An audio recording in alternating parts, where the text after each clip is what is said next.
안녕하세요. 책한민국입니다. 오늘 소개할 책은 인생을 레벨업하는 감각 스위치를 켜라. 지은이는 노만 파브, 진델 시걸, 공저입니다. 노만 파브, 토론토 대학교 미시고가 캠퍼스 심리학과 교수.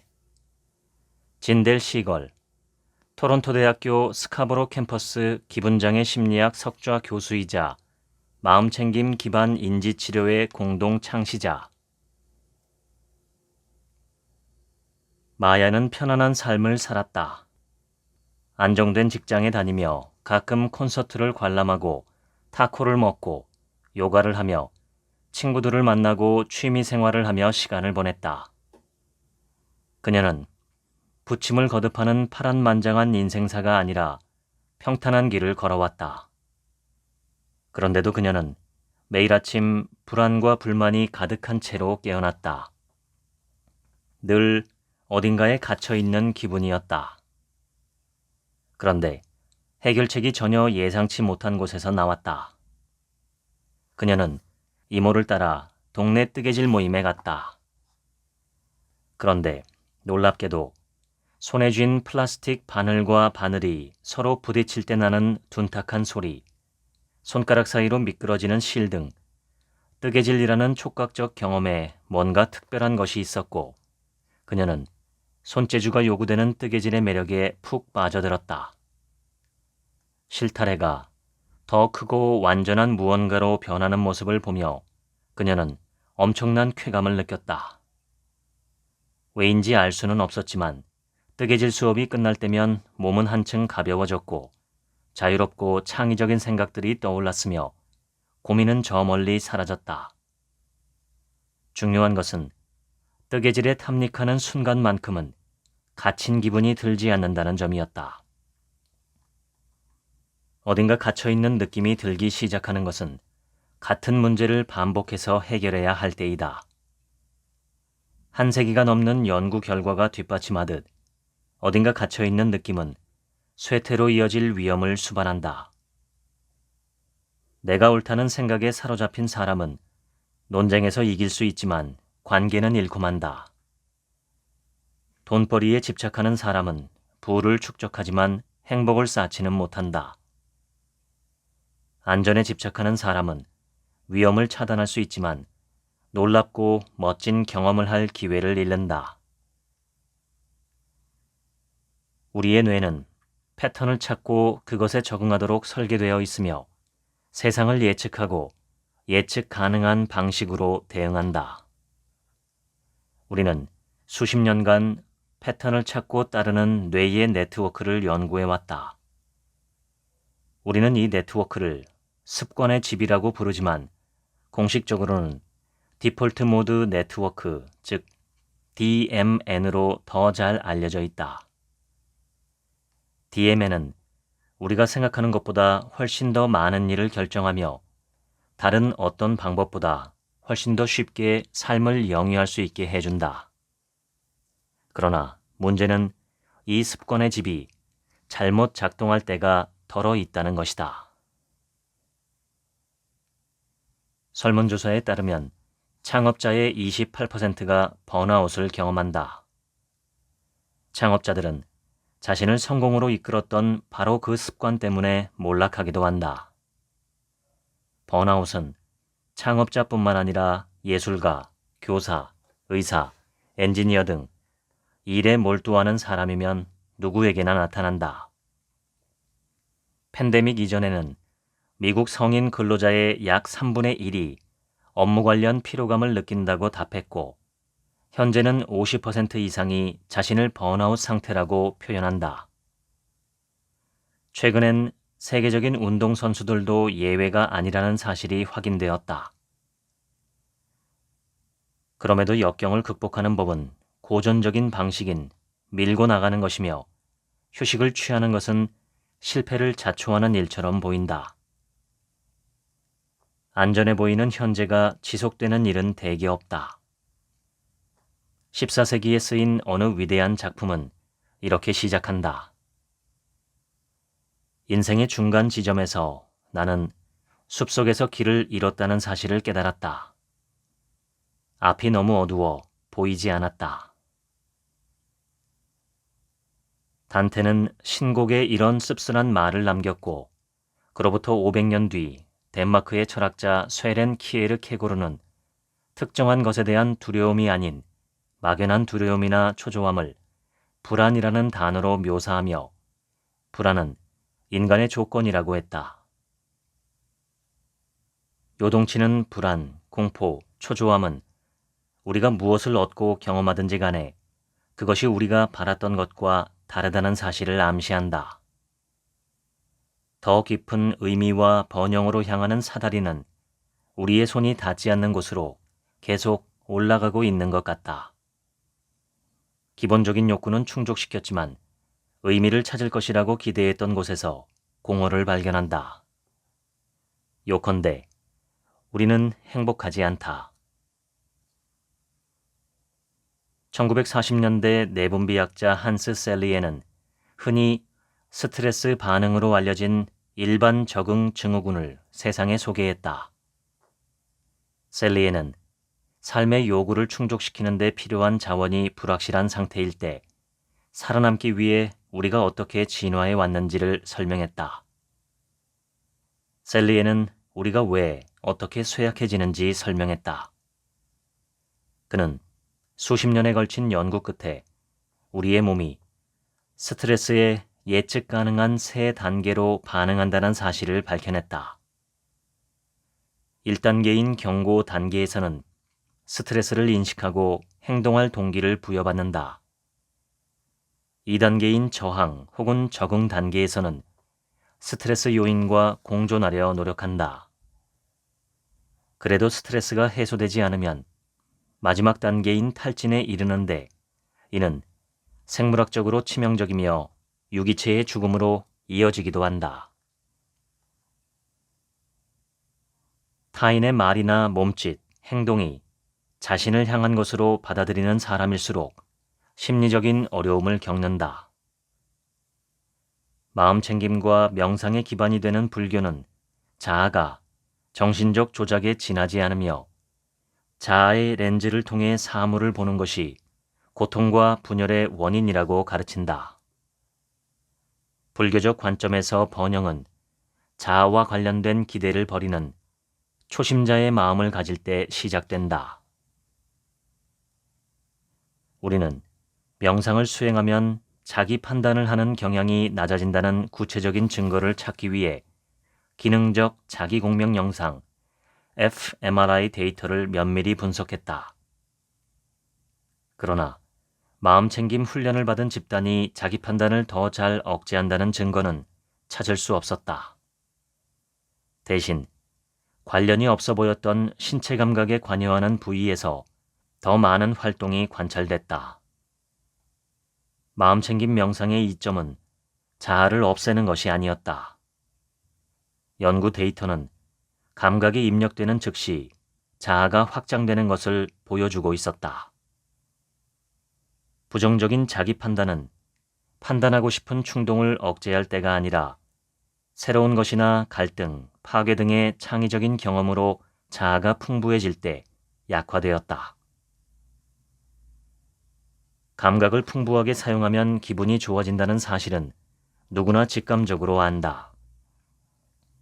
생각하는 것과 애써 노력하는 것을 멈추고 한 걸음 물러서서 해질녘 바다에 부서지는 파도를 바라보고 라일락 향기를 맡는 등 감각에 몸을 맡기면 순간적으로 스트레스는 완화되고 정신이 맑아진다. 우리가 반복적으로 하는 일이 곧 우리다. 윌 듀란트. 우리는 유아기부터 주의를 기울여 최선을 다해 문제를 해결하라고 배웠고 무엇보다도 과제를 성공적으로 완료할 때까지는 만족하는 것을 미뤄야 한다고 배웠다.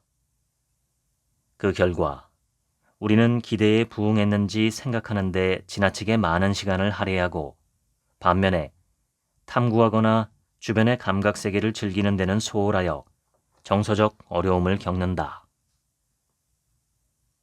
생존을 위해 상황에 맞는 습관을 재빨리 불러내야 하기 때문에 뇌는 쉬고 있어도 일할 때와 마찬가지로 바쁘게 움직인다. 문제를 해결하고 다른 사람과 비교하며 과거를 회상하고 미래를 계획하는 것이 우리의 기본 모드이고 휴식을 취할 때는 딴 생각을 할 때뿐이다. 그러나 뇌는 딴 생각을 할 만큼 자유로운 상태에서도 무작정 방황하지는 않는다. 이때는 익숙한 경로를 따르는데 이 경로는 비생산적이고 피곤하며 우리를 지치게 만드는 틀이 될 수도 있다.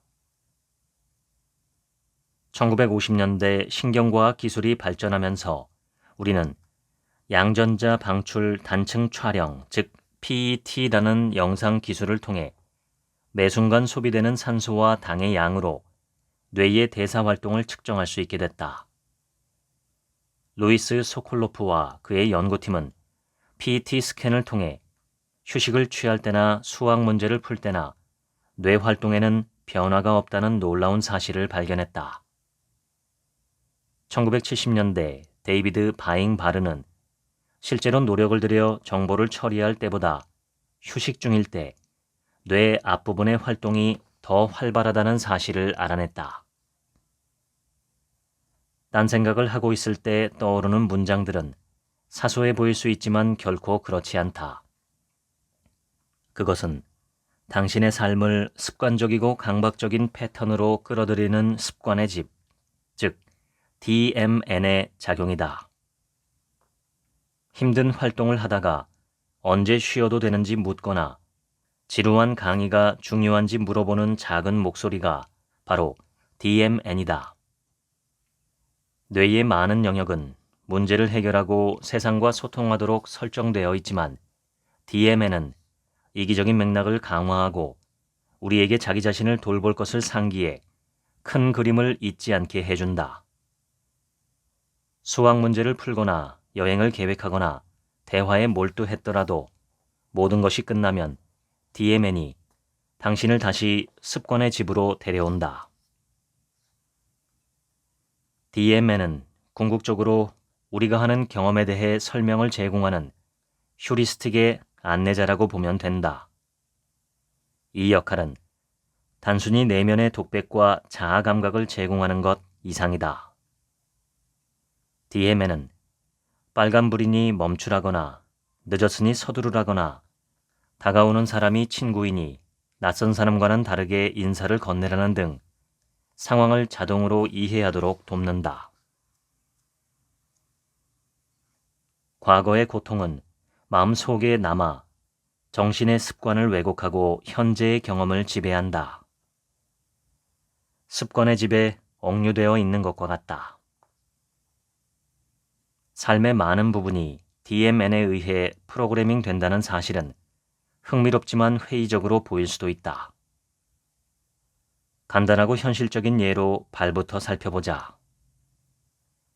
1, 2분간 발을 쳐다보지 않은 상태에서 발에 관해 생각해보자. 무엇이 떠오르는가? 신발의 크기? 이는 자동적으로 떠오르는 객관적 사실이다.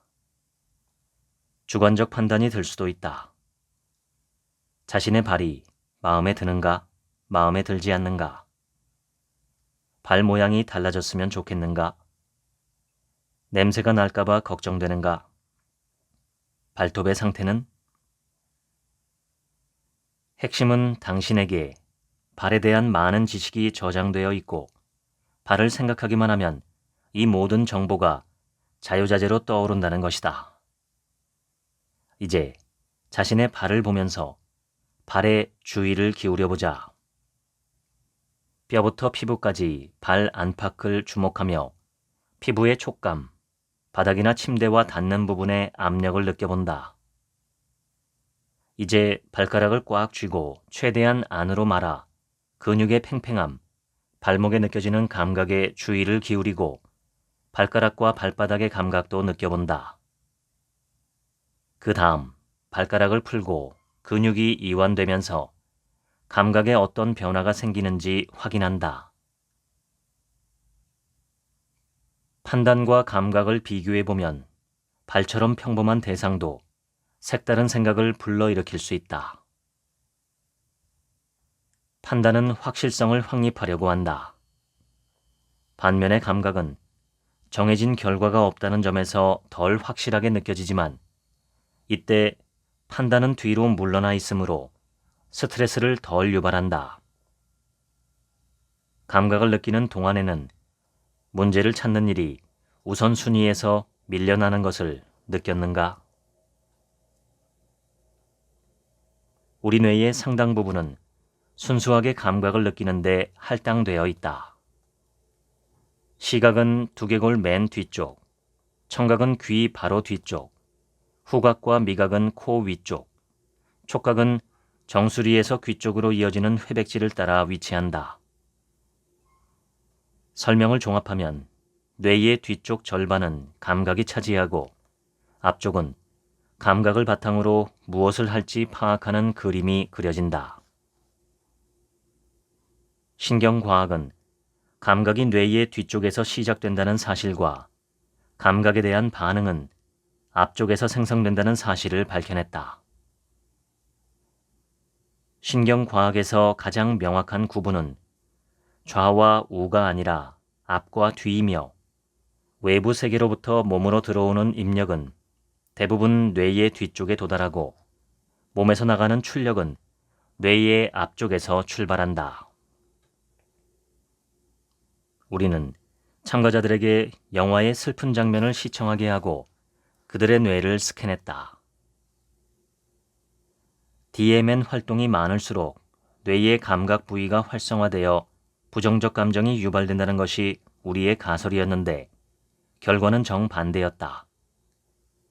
대부분의 참가자들이 슬픈 감정에 대한 반응으로 감각 영역이 비활성화되는 양상을 보였다. 감각 영역이 활동을 중단한 것이다. 우울증을 앓는 사람이 겪는 슬픔은 감정의 부재이며 무감각, 고립감, 회피가 그 자리를 대신한다. 심한 우울증이 있는 참가자들은 어떻게든 자신의 감정을 억제했는데 이는 그들이 지속적으로 스트레스와 상실감, 가혹한 내적 판단에 노출되었다는 점을 고려할 때 이해할 만한 반응이다. 감각을 차단할수록 어떤 감정이든 덜 느끼게 된다. 친구가 당신에게 화를 냈다고 가정해보자.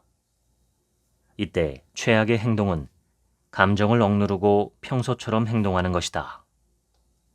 그러면 결국 거부당한 것에서 비롯된 고통뿐만 아니라 침묵한 것에서 비롯되는 고통까지 느끼게 된다. 더 나은 방법은 주의를 다른 곳으로 돌리는 것이다. 그런다고 해서 속상한 일에 의미가 바뀌는 것은 아니지만 적어도 마음을 다른 곳에 집중시킬 수 있다. 마지막 단계는 재평가인데 사건이 벌어진 납득할 만한 이유를 찾아내어 감정적 충격을 줄이거나 제거하는 방법이다. 친구가 집안일로 힘들어하고 있고 친구가 보인 반응이 나를 향한 것이 아니라는 사실을 알게 되면 상처받지 않고 마음을 회복할 수 있다. 대부분의 사람들은 평소에는 재평가가 주의를 분산시키거나 감정을 억누르는 것보다 낫다고 생각한다.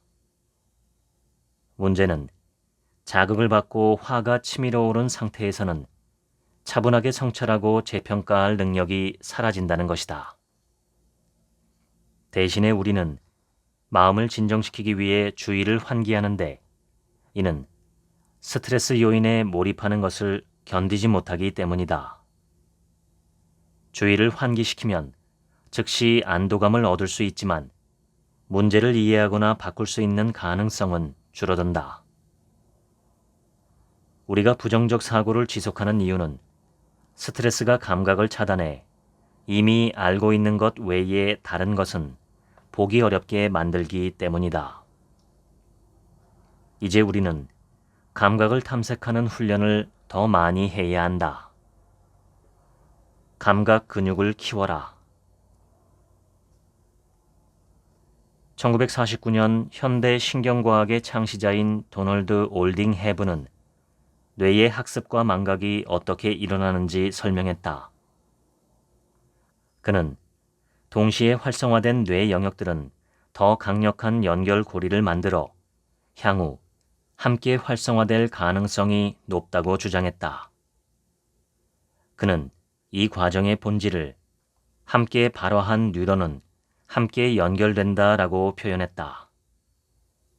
반대로 상호작용이 차단되면 영역 간 연결이 끊어지는데 이를 소멸이라고 한다. 수십 년이 지난 지금 새로운 학습이 일어날 때마다 뇌가 빠르게 재구성된다는 사실은 누구나 알고 있다. 실제로 상처를 봉합하거나 테니스공을 저글링하는 등 새로운 기술을 익힌 지 일주일이 지나면 뇌가 성장한다는 증거를 볼 수 있다. 그렇다면 감각을 폭넓게 활용하는 법을 배우면 어떤 변화가 일어날까? 문제가 생기면 DMN은 우리를 습관의 집에 가두려 하고 우리를 항상 하던 대로 하도록 유도한다. 하지만 감각의 주의를 기울이는 훈련을 받고 새로운 학습으로 신경 경로를 강화한다면 DMN의 보호 경향을 약화시켜 감각을 통해 새로운 정보를 받아들이고 기회를 찾을 수 있으리라는 것이 우리의 희망이자 가설이었다. 뇌를 재구성하고 감각을 활성화해 습관을 바꾸는데 사용 설명서나 수술, 수개월간의 명상이 필요하지는 않다. 그저 주의를 기울이기만 하면 되는 것이다.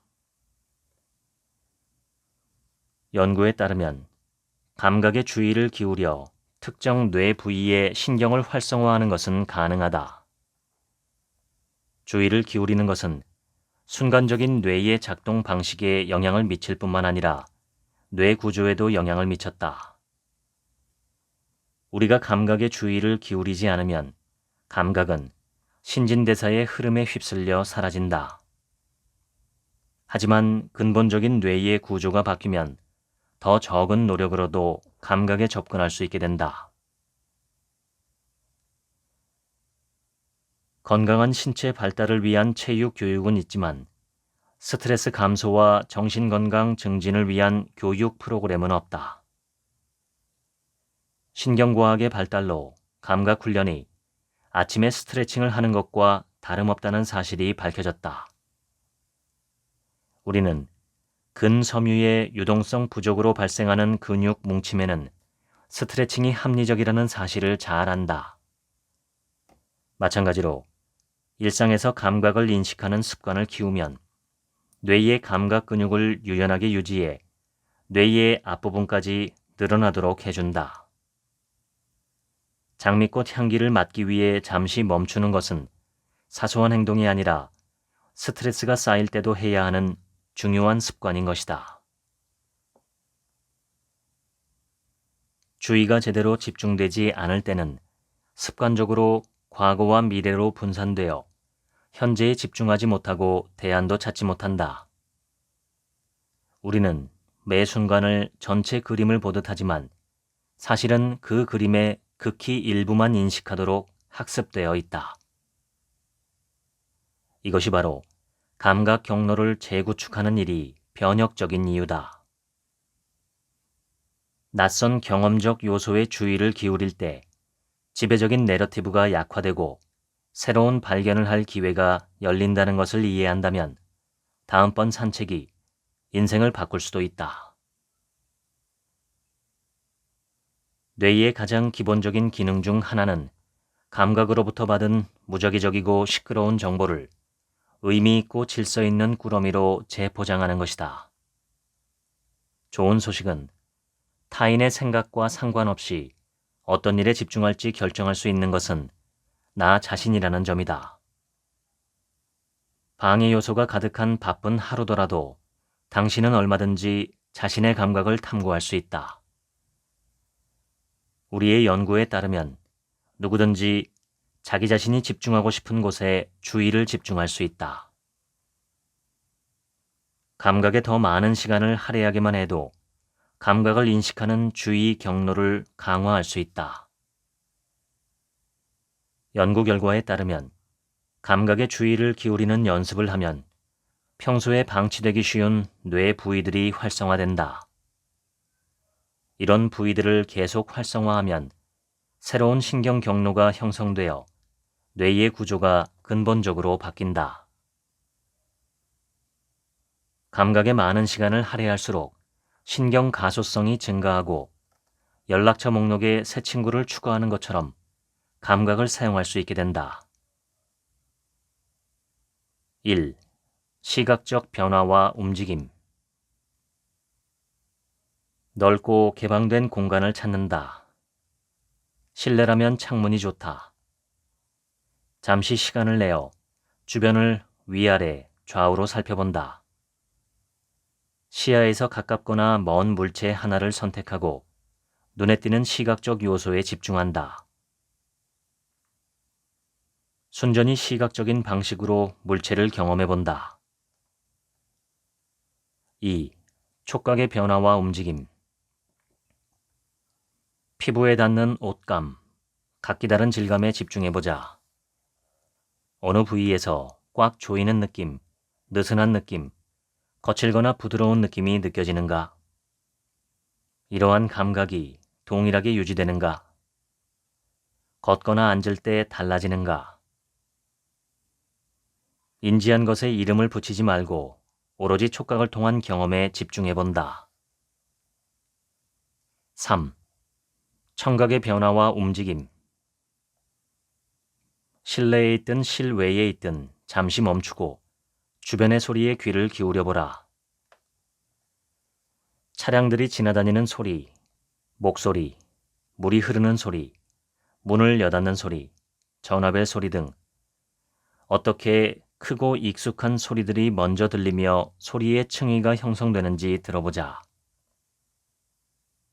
배낭이 몸에 부딪히는 소리, 숨소리, 손가락이 컵에 닿는 소리, 식탁에서 수저가 달그락거리는 소리 등 그 아래층에 있는 소리를 들어보라. 가까이서 들리는지, 멀리서 들리는지, 강렬한 소리인지, 감지하기 힘든 소리인지, 연속적인지 간헐적인지, 예상한 소리인지 뜻밖의 소리인지 등 각 소리의 특성에 주목하라. 이번에도 듣고 있는 소리에 이름을 붙이지 말고 소리 자체의 특성에 집중한다. 4. 후각의 변화와 움직임. 주변에서 익숙한 것과 낯선 것 5가지를 찾아서 실제로 냄새를 맡아보라. 커피 찌꺼기, 목욕 타월, 계피, 생강, 카레가루와 같은 요리 향신료, 비누, 끓는 물, 화분 흙, 겨드랑이, 젖은 나뭇잎 등도 좋다.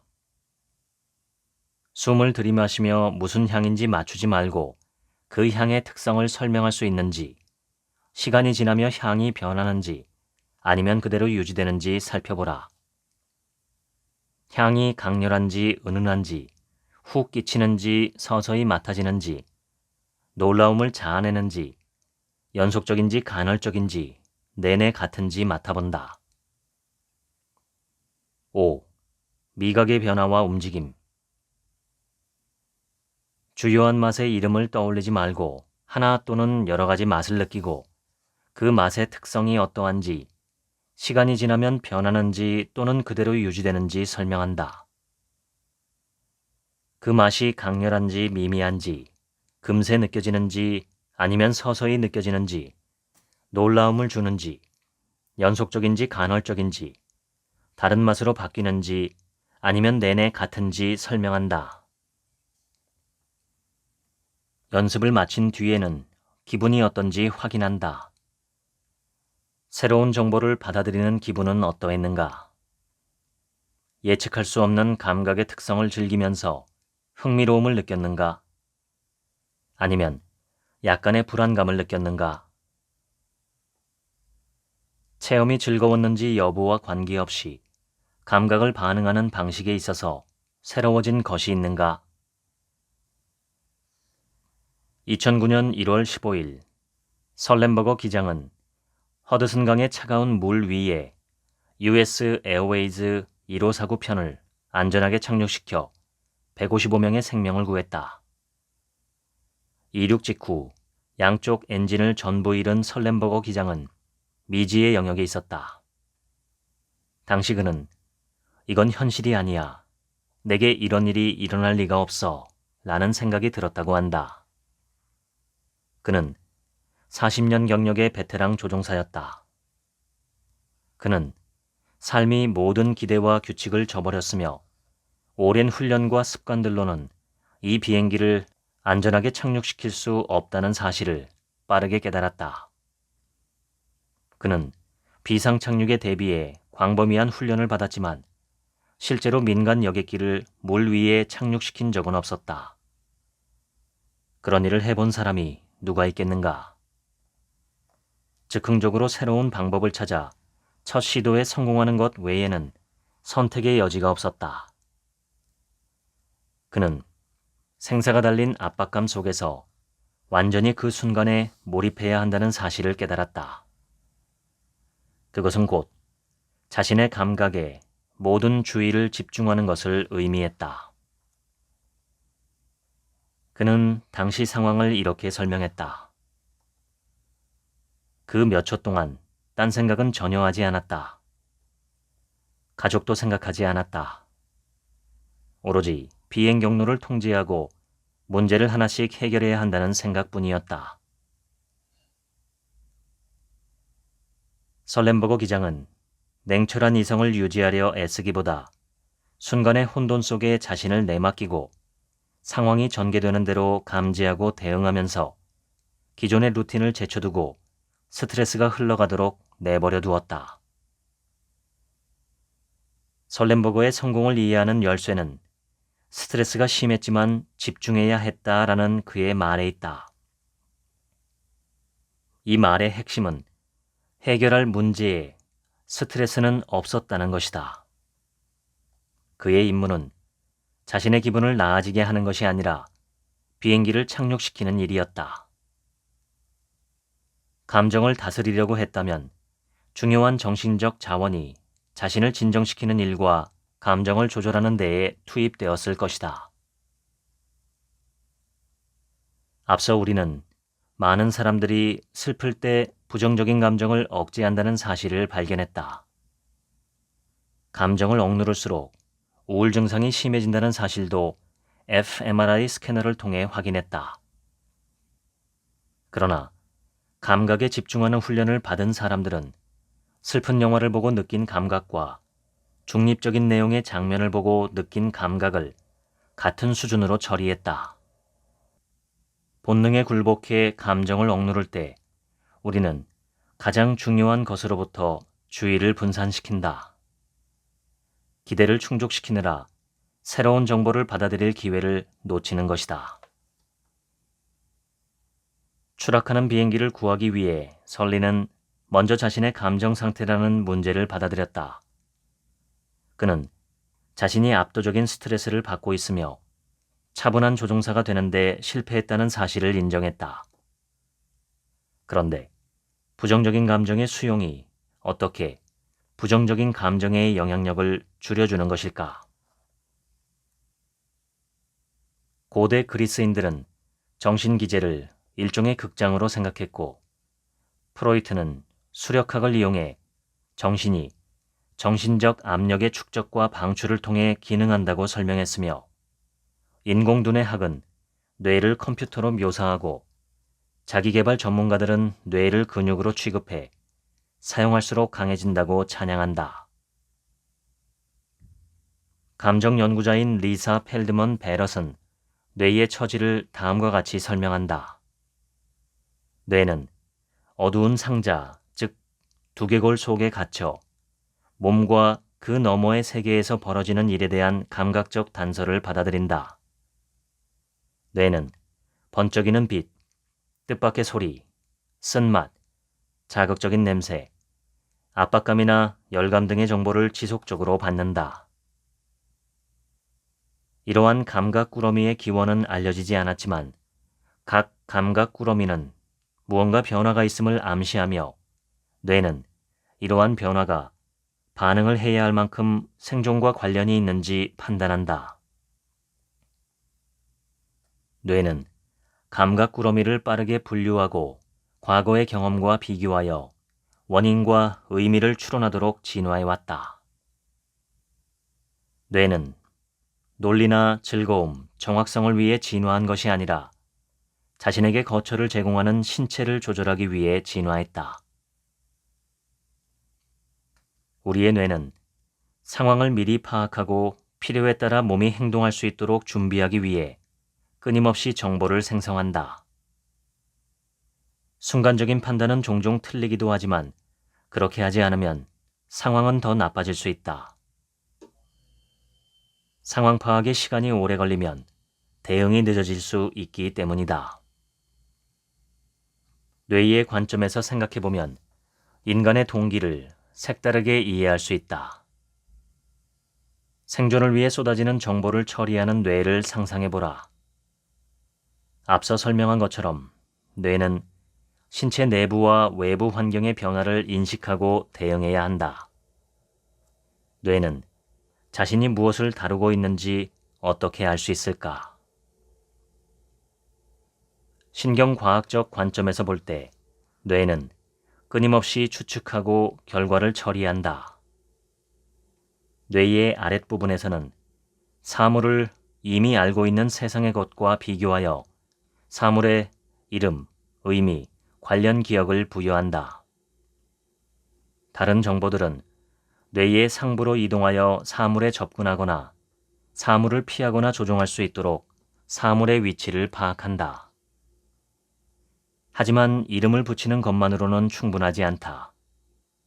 뇌는 사물이 무엇인지 알게 되면 두 번째 질문을 떠올린다. 이것이 내게 중요한 것인가? 뇌의 관점에서 볼 때 인식의 순간은 이것이 나의 생존과 관련이 있는가? 라는 진화의 역사에서 파생된 원시적인 추론과 짝을 이루어야 한다. 뇌는 끊임없이 감각을 이해하고 혼돈을 예측 가능하거나 예상 가능한 것으로 바꾸려 노력한다. 예측 코딩 이론에 따르면 뇌는 처음부터 새로운 상황을 완벽하게 파악할 시간이 없기 때문에 다음 순간을 지속적으로 예측하고 그것이 맞는지 확인한다. 우리는 우리가 인식하는 주변의 세상이 실제라고 가정하고 살아간다. 하지만 우리의 가장 기본적인 인식조차도 매우 특이한 것일 수 있다.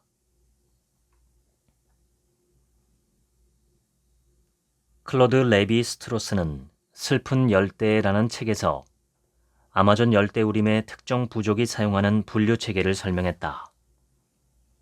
이들은 대상을 동물, 채소, 광물 등의 범주로 분류하지 않고 나무 꼭대기에 있는 것, 나무 아래에 있는 것, 바위와 관련된 것 등으로 분류한다. 캐나다 북부의 이누이트족에게는 눈과 관련된 보다 세밀한 구분과 어휘가 존재한다. 얼어붙은 북쪽에서 온 이 사냥꾼들이 눈을 표현하는 단어는 약 40개에 이른다. 우리는 모두 저마다의 문화적, 생존적 우선순위를 가지고 있으며 우리의 뇌는 수많은 가능성을 걸러내고 감각이 받은 정보를 바탕으로 가장 근접한 의미에 도달하려 노력한다.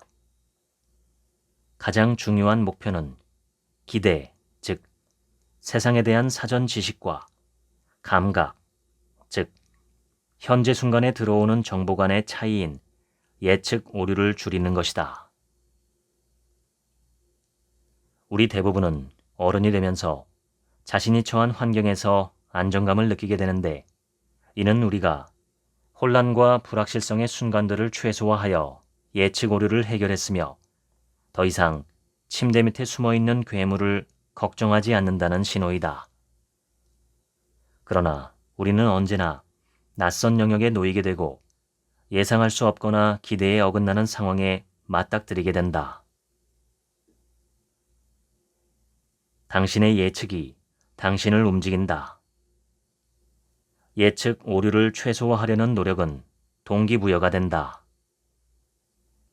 불일치가 행동으로 이어진다. 아침에 일어났는데 시야가 평소보다 흐리다면 눈을 비비거나 안경을 착용하면 된다. 흐릿함이 지속되면 안과 의사의 진찰을 받을 것이다. 평평하고 매끈할 것으로 예측한 바닥에 발을 디뎠는데 레고 블록의 날카로운 모서리에 찔렸다면 즉시 발에 가해지는 압력을 줄여야 한다. 집에 들어왔는데 이상한 냄새가 나면 가스 노출을 의심하고 조치를 취한다. 친구의 얼굴을 보는데 예상과 달리 눈빛이 밝지 않다면 뭔가 잘못되었다고 생각하고 도와주고 싶은 마음이 생긴다. 다시 말하지만 우리가 놀라거나 화를 내는 이유는 예측 구조가 우리를 생존에 필요한 변화로 이끌기 때문이다. 예측 실패에 대한 가장 일반적인 반응은 능동적 추론이다. 우리는 놀란 느낌, 즉 예측 오류를 무엇인가 잘못되었고 조치를 해야 한다는 의미로 해석한다. 우리는 성인으로 기능하기 위해 능동적 추론을 배웠다. 능동적 추론은 현대사회의 축소판이기도 하다. 세상이 우리의 기대와 어긋날 때 우리는 세상을 바꾸려고 노력하며 많은 경우 이것은 훌륭한 전략이다.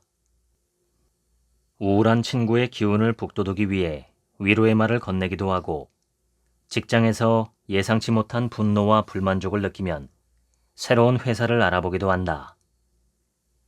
이처럼 예측과 감각 사이의 오차를 줄이기 위해 행동할 수 있을 때 우리는 자신의 행동이 변화를 가져오는 느낌인 주체감을 경험한다. 심리적 관점에서 볼 때 자신의 운명을 스스로 결정할 수 있다는 믿음은 웰리스 퍼즐의 큰 조각이다. 하지만 능동적 추론으로 해결할 수 없는 문제를 능동적 추론으로 해결하려 들 때가 있다. 대표적인 예가 이미 일어난 일을 바꾸고 싶을 때다. 아버지는 왜 나보다 동생을 더 사랑하셨을까? 라는 질문은 우리가 어떤 행동을 통해 바꿀 수 있는 상황을 설명해 주지 못한다. 마찬가지로 아직 일어나지 않았고 앞으로도 일어나지 않을 일을 해결할 수는 없다. 그렇기 때문에 어떻게 하면 휴가를 떠난 동안 아무 문제가 일어나지 않게 할 수 있을까? 라는 질문은 불안감만 키운다. 왜 예전처럼 서브를 잘할 수 없을까? 라는 질문도 쓸모없는 질문이다.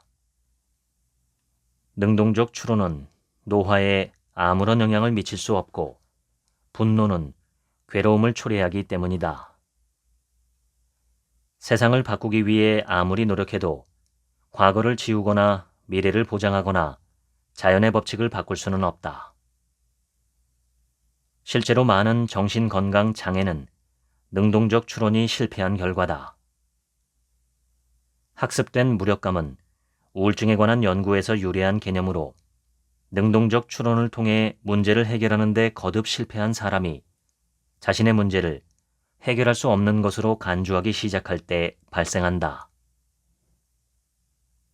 1970년대 후반 동물 연구에서도 이러한 패턴이 재현되었다. 수조에 던져진 쥐는 안전한 발판을 찾기 위해 미친 듯이 헤엄친다. 하지만 발판이 없는 수조에 계속 던져지다 보면 헤엄이나 탐색을 시도조차 하지 않게 된다. 그러다가 발판이 있는 수조에 던져져도 패배적인 태도를 보이며 탐색을 하기도 전에 익사한다. 인간은 더 똑똑하다고 생각할지도 모르지만 능동적 추론의 실패를 극복하는 데 있어서는 실험용 쥐보다 나을 것이 없다. 학습된 무력감은 우울증 환자가 가까이 있는 자원과 지원의 가치를 평가절하하는 이유를 설명한다. 집 밖으로 나가 조깅을 하거나 친구에게 전화를 걸어도 어차피 달라질 것이 없다는 결론을 내리면 아무런 의미가 없다. 우울증을 앓고 있는 사람은 능동적 추론에 거듭 실패한 경험 때문에 자신의 미래에 대한 가능성을 닫고 주변의 가능성도 보지 못한다. 최초로 뇌의 예측 코딩 모델을 제안한 연구자들은 놀라움에 대한 반응으로 세상을 우리의 기대에 맞추려 하지 않고 우리의 기대를 업데이트한다는 개념의 지각적 추론이라는 용어를 고안했다. 지각적 추론은 상황이 내가 생각했던 것과 다르다는 사실을 깨달았을 때 무작정 밀고 나가는 것이 아니라 사고를 전환할 기회를 제공한다. 어린아이가 세상을 이해하는 데 필수적인 요소가 지각적 추론임에도 불구하고 과학자들은 지각적 추론이 하는 역할을 등한시해 왔다.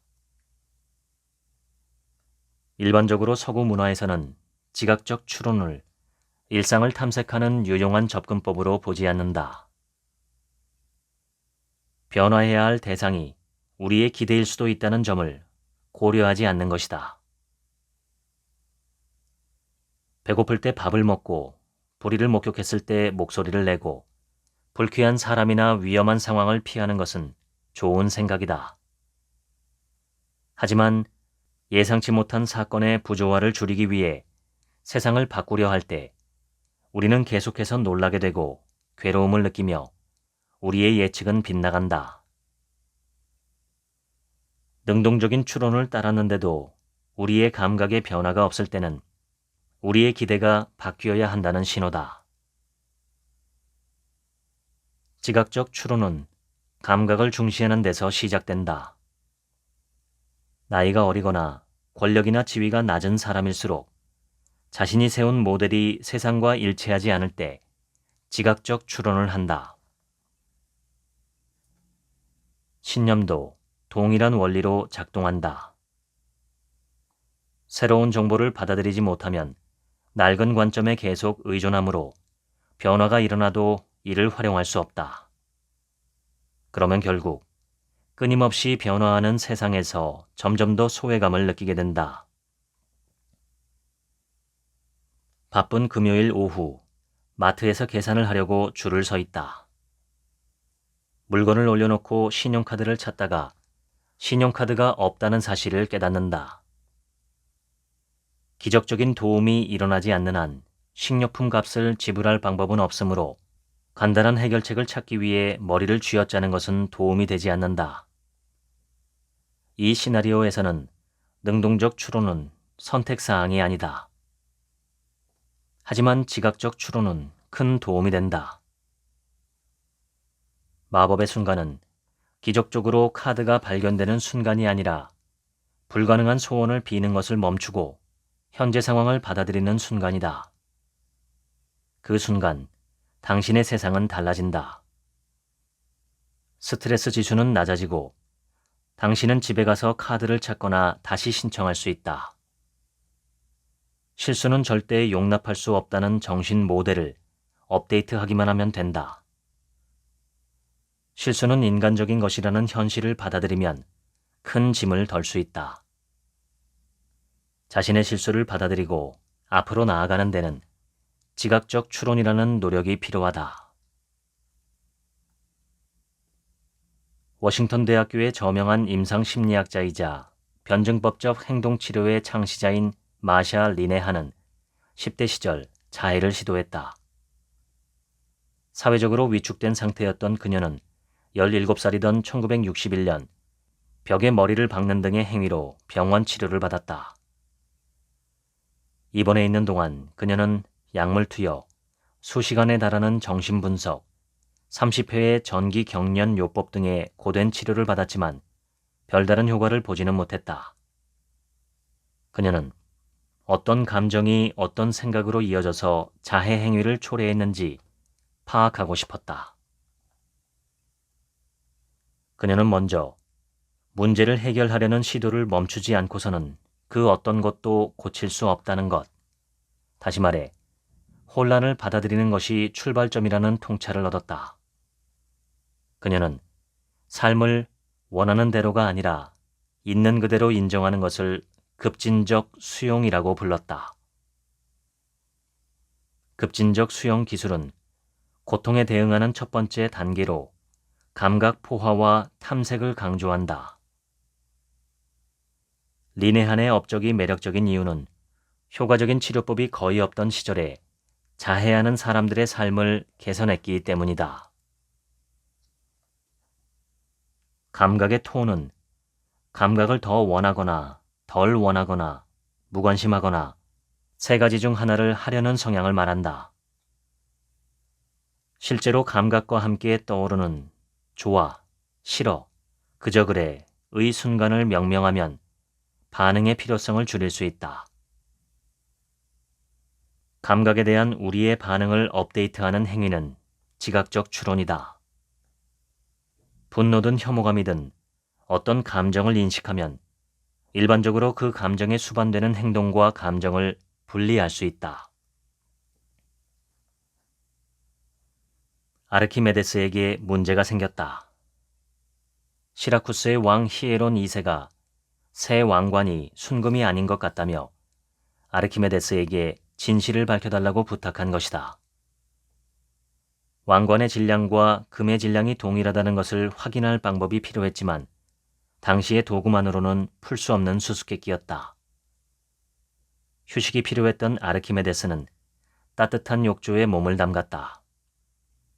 그때 자신의 몸무게만큼 욕조의 물이 넘치는 것을 본 그의 머릿속에서 꽉 막혀있던 것이 풀리기 시작했다.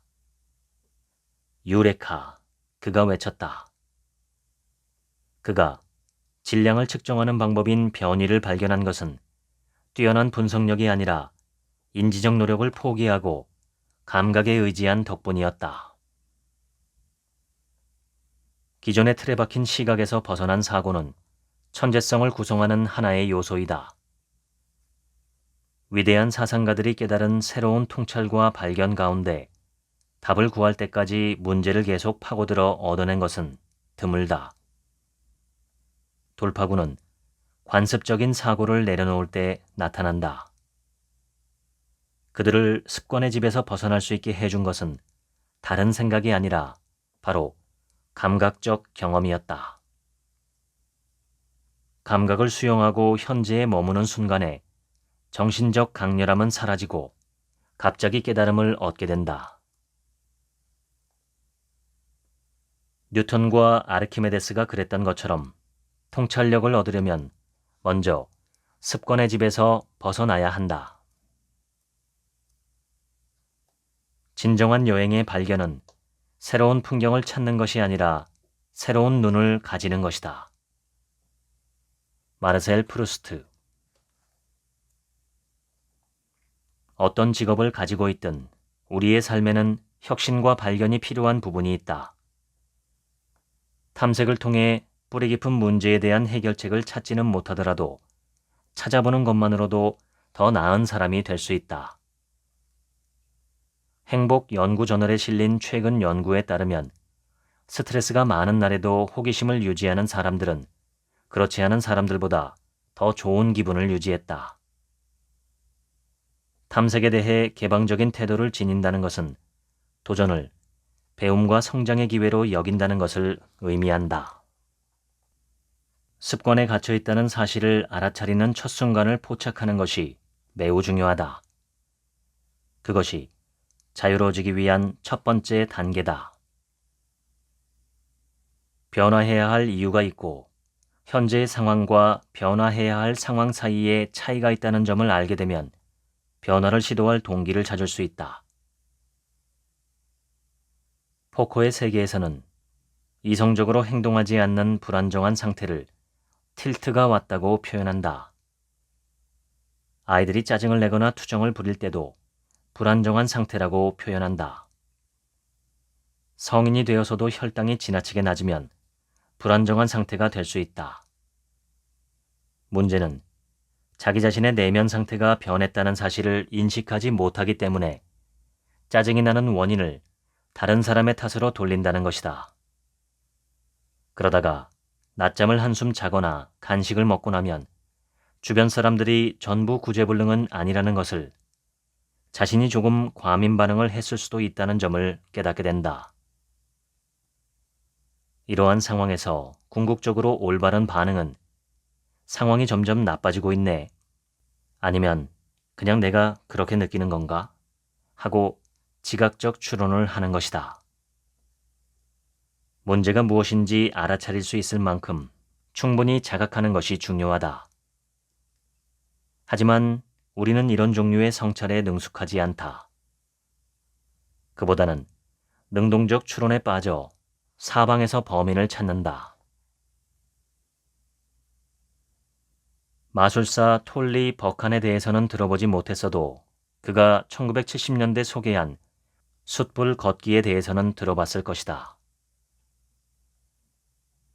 숯불 걷기는 4에서 6m 길이의 불타는 숯불 위를 걷는 운동이다. 숯불 걷기는 성경과 로마 역사에 언급되어 있으며 칼라하리 사막의 부시먼, 쿵족 사이에서는 전통으로 내려오는 행위다. 버칸 자신도 숯불 걷기를 직접 시도해보기 전에는 속임수일 거라고 생각했다.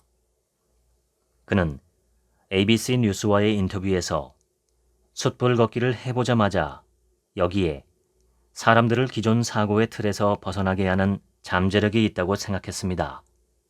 그것은 인생을 바꿀 만한 놀라운 경험이었습니다. 라고 말했다. 숯불 걷기는 정신이 물질을 지배한다는 것을 보여주는 마술이 아니다. 숯불 걷기를 안전하게 할 수 있는 이유를 물리적으로 명확히 설명할 수 있다. 실제 발바닥과 숯이 접촉되는 면은 그리 넓지 않은데 숯불 위를 걸을 때 숯의 온도가 발로 전해지는 찰나 빠르게 발을 떼서 다음 걸음으로 옮기는 것이 중요하다. 그 사이에 숯불의 열기로 발바닥에는 땀이 생기고 땀은 수증기층을 형성해서 발로 온도가 전해지는 것을 막는다. 따라서 실제로 느껴지는 숯의 온도는 그리 뜨겁지 않다. 숯불 걷기를 하려면 마음속 깊이 자리 잡은 지식을 근본적으로 수정할 의지가 있어야 한다. 평생 화상을 입지 않으려고 노력해온 사람에게 이것은 말처럼 쉬운 일이 아니다. 숯불 걷기를 무사히 끝내려면 3가지 단계를 따라야 한다. 1. 자신이 갇힌 상태임을 알아차려라. 당신은 불에 노출되면 해롭다는 강한 믿음을 가지고 있다. 이 기존의 믿음에 이의를 제기하려고 한다. 그러면 세상을 다르게 볼 동기가 생긴다. 2. 감각을 탐색할 준비를 하라. 숯불 위를 걸을 때 뜨거운 불길에 노출되는 면적을 최소화하는 기술이 있다. 통합의학의 선구자인 앤드류 와일은 처음으로 시도한 숯불 걷기에서 이 교훈을 어렵게 배웠다. 정신이 흩어지는 느낌이 들었습니다. 고통은 거의 한계에 이르렀죠. 그런데 그 다음에 더 잘 집중할 수 있었습니다. 열감은 없었고 그냥 바삭바삭한 느낌이 들었습니다. 밤새도록 할 수 있겠다는 생각이 들었죠. 정말 놀라웠어요. 3. 행동하라. 숯불 걷기에 대해 듣기만 해도 호기심이 생기겠지만 숯불 걷기를 하는 모습을 실제로 보거나 실제 해봐야만 마음속 깊이 자리 잡은 믿음을 바꿀 수 있을 것이다. 우리의 부정적인 감정은 불타는 숯불과 같다. 이를 극복하는 방법은 감정을 해결하거나 피하거나 소멸해야 할 문제로 보지 않고 가치 있는 것으로 보고 접근하는 것이다. 우리가 해줄 수 있는 최선의 조언은 변화하려는 마음가짐을 유지하되 한 가지 방법만 고집하지 말라는 것이다. 당신에게 적합한 도구는 당신 스스로 찾아야 한다. 현대인들은 영상을 시청하는 데 많은 시간을 보낸다. 정신적으로 지나치게 가상세계에 갇혀 있다면 밖으로 나가 현실 세계와 다시 연결되도록 풀을 만져볼 것을 권한다. 신경의학자이자 작가인 올리버 섹스는 40년 동안 의료 활동을 하면서 만성신경질환 환자들에게 매우 중요한 비약물적 치료법은 음악과 정원 두 가지뿐임을 알아냈다 라고 말하기도 했다. 정기적으로 풀을 만지는 것의 이점에 대한 과학 문헌은 엄청나게 많다. 자연 환경에서 시간을 보내는 것은 시대를 초월한 보편적인 혜택이다. 실험에 따르면 도시 공간보다 녹지 공간에 있을 때 주의력 조절, 인지적 유연성, 작업 기억력, 회상력이 향상된다고 한다. 학교 근처의 녹지 공간은 아이들의 인지 발달과 자제력을 향상시키는 것으로 밝혀졌다. 대규모 집단을 대상으로 실시한 연구에 따르면 녹지 공간은 긍정적 감정을 촉발하고 스트레스 호르몬 수치와 혈압을 낮추며 근육의 긴장 완화와도 관련이 있다. 크레이그 앤더슨과 동료들은 다양한 야외 활동의 효과를 비교했다. 결과는 활동을 어떻게 경험하느냐에 따라 달랐다. 연구자들은 활동이 자기 자신에 국한되는 것이 아니라 자기보다 더 큰 세상과 연결되어 있다는 느낌, 즉 경외감을 자아낼 때 자연의 회복력이 나타난다는 사실을 발견했다. 명상과 요가와 같이 영적이고 관조적인 수행법은 아시아에서 시작되었지만 현대 생활의 끊임없는 요구 속에서 몸과 마음을 안정시키려는 사람들의 호기심과 열망에 힘입어 서양에서 꽃을 피웠다. 이러한 수련법들은 모두 주의 집중이라는 개념을 탐구한다. 명상과 요가의 출발점은 내가 어디에 주의를 두고 있는지 알아차리고 그 주의를 다시 현재의 순간으로 가져올 수 있음을 인식한 다음 발견한 것을 판단하지 않고 알아차린 것을 탐색하는 것이다. 이것이 바로 명상이 지각적 추론에 접근하는 독창적인 방법으로 간주되는 이유다. 연구에 따르면 인내심은 마음 챙김과 기타 명상 수행을 통해 우리가 얻을 수 있는 큰 혜택 중 하나이다. 행동 연구에서 인내심은 부적절하다고 판단되는 반응을 얼마나 잘 억제할 수 있는지를 나타내는 용어이다. 인내심을 측정하기 위해 고안된 예 아니오 과제는 컴퓨터 화면에서 한 가지 자극, 즉 동그라미가 보이면 버튼을 누르고 다른 자극, 즉 X가 보이면 버튼을 누르지 말아야 한다. 오류가 적을수록 반응 억제가 잘 되는 것이다. 신경과학자 캐서린 안드레우와 동료들은 운동선수들을 대조군으로 설정하고 이 질문을 테스트했다. 운동선수들이 받는 멘탈 트레이닝은 억제 조절을 포함한 인지기능을 개선하므로 운동선수들이 테스트를 매우 능숙하게 해낼 것으로 예측했다. 그러나 명상가들이 선수들보다 실수가 더 적었고 반응을 억제하는 능력이 더 뛰어났다. 14세기 후반에 인내를 어떤 일이 일어나기를 조용하고 침착하게 기다리는 것이라고 정의한 것은 이러한 연구 결과와 매우 잘 어울린다. 성인이 되면 정신 모델을 업데이트할 능력은 있지만 동기가 부족한 경우가 많다. 실제로 어떤 것에 대해 마음을 바꾸라는 말을 들으면 분개하고 자신의 오류나 모순에 직면하면 엉뚱한데 화풀이를 한다. 자기 자신의 과실을 인정하고 정신 모델을 업데이트하는 것은 어려운 일이다. 그냥 타인의 책임이라고 생각하는 편이 훨씬 쉽다. 뇌의 앞부분이 손상된 사람은 규칙에 대해 이성적으로 토론할 수는 있지만 규칙을 업데이트하는 능력은 상실된다. 인간으로서 기능하려면 세상을 이해해야 하는데 이는 가지고 있는 정신 모델을 적절한 시기에 업데이트하는 것을 의미한다. 숙련된 마사지사는 단 한 번의 터치로 몸의 긴장을 정확히 파악하고 어느 부위에 통증이 있는지 당사자보다 잘 안다. 숙련된 요리사는 평범한 식재료를 조합해 우리가 상상하지 못한 요리를 만들어낸다. 통계학자는 차트에 나타난 점들의 집합을 보고 모두가 놓친 상관관계의 패턴을 찾아낸다. 심리치료사는 내담자의 어조에서 미묘한 변화를 포착하고 장황한 이야기 속에서 내담자가 피하는 주제를 파악한다. 전문가들의 가치는 단순히 감각의 세계를 활용하는 능력이 아니라 발견한 것을 문제에 적용하는 능력에 있다. 리버만의 연구팀은 우리가 감정적 정보에 반응하는 방식을 탐구하는 동안 이것을 바꿀 수 있는 공식을 발견했다. 핵심은 감정에 이름을 붙이는 것이었다. 크리스티나는 퇴근 후 집에 도착했을 때 뭔가 잘못되었다는 느낌이 들었다. 그녀는 하복부에서 느껴지는 감각을 찾았는데 아랫배에서 팽팽한 긴장이, 날카로운 통증보다는 둔한 통증이, 냉기보다는 진흙탕 같은 온기가 느껴졌다.